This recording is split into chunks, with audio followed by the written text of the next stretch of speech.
Après un mois d'août assez calme, les quotas d'émission ont connu une forte progression en septembre, en passant de 72 à 75 euros la tonne, soit une hausse de 4% sur un mois. Trois facteurs principaux expliquent cette hausse des prix.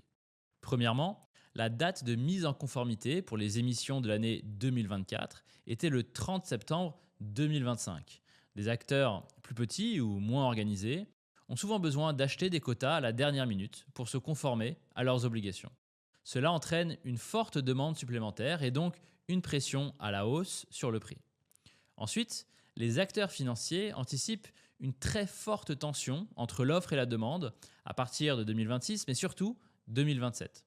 Cette anticipation se traduit dès aujourd'hui par la construction de positions longues de plus en plus importantes. C'est-à-dire que les acteurs financiers accumulent de plus en plus de quotas. Fin septembre, la position nette longue des acteurs financiers était la plus importante depuis plus de 4 ans, à plus de 75 millions de quotas détenus.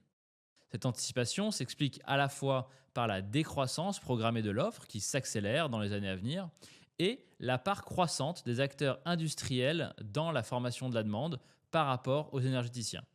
En effet, les énergéticiens ont fortement décarboné leurs activités, donc dorénavant, ils vont peser de moins en moins, en tout cas moins que les industriels, dans le marché.